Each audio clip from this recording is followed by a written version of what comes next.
အားလုံးမင်္ဂလာပါအသေးပါရှင်ဒီတစ်ခေါက်မှာတော့ချီကျိုးထိုးမှာလုံးဝဒီလိုမျိုးဒီဇိုင်းဆန်းဆန်းလေးပေါ့နော်အစင်ဒီဇိုင်းဆန်းဆန်းလေးနဲ့မိတ်ဆက်ပေးခြင်းနဲ့သူကချီကျိုးထိုးမှာသူကဒီမှာဒီမျိုးဘယ်လိုလဲတန်ဂျိုးလေးလိုမျိုးပေါ့နော်အဲ့လိုမျိုးအစင်လေး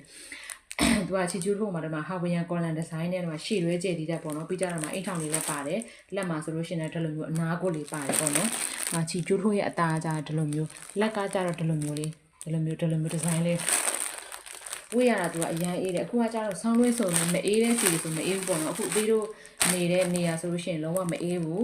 အသေးတို့အထက်ပိုင်းရဲ့ຫນွေဥရာသီလောက်ပဲရှိတယ်ပေါ့နော်အေးတာလေးရလေအဲ့လိုမျိုးနေလို့ကောင်းတယ်ဆိုရင်လည်းအေးတာအဲ့လိုမျိုးဒေတာတွေဆိုလို့ရှိရင်တော့ဒီချီကျိုးထိုးလုံးဝယူတင်တယ်သူကဝတ်လိုက်တာနဲ့ပေါ့သွားပြီးတော့မှအရန်ကိုဝတ်ရတာအရန်အေးတယ်ပေါ့နော်အဲ့ခါကျတော့အခုဒီအခြေအနေမှာမအေးတဲ့ဒေတာတွေဆိုလို့ရှိရင်တော့ဒီချီကျိုးထိုးယူပါအယောင်လေးကကျတော့9ရောင်ရမယ်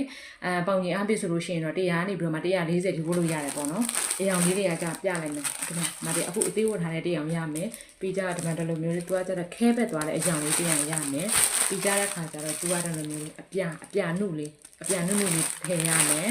ပြီးကြတဲ့ခါကျဒီမှာဒီလိုမျိုးအပန်းလေးပန်းရောင်ဆိုရင်အရန်ကြီးခုလိုမျိုးဘယ်လိုပြန်ပန်းရောင်တောက်ကြီးမဟုတ်ဘူးသူကလေတကယ်လာအယောင်လေးရမယ်အဲ့ဒါထည့်ရမယ်ပြီးကြတဲ့ခါကျတော့ဒီလိုမျိုးလေးထည့်ရမယ်ဒီနှုံလေးရကြတဲ့ခါကျတော့တစုံချင်းယူမယ်ဆိုလို့ရှိရင်တော့19000ကျပ်ပါတကယ်လို့3စုံကနေစပြီးတော့ယူမယ်ဆိုလို့ရှိရင်တော့16000ကျပ်နဲ့ရမှာပါအသေးရဲ့ Viber နေပဲဖြစ်ဖြစ် TikTok CB ကနေပဲဖြစ်ဖြစ် Facebook page ပေါ့နော်အသေး Clothy ဆိုတဲ့ page messenger ကနေပဲဖြစ်ဖြစ်လာမှလို့ရပါပြီအားလုံးပဲကျေးဇူးပါ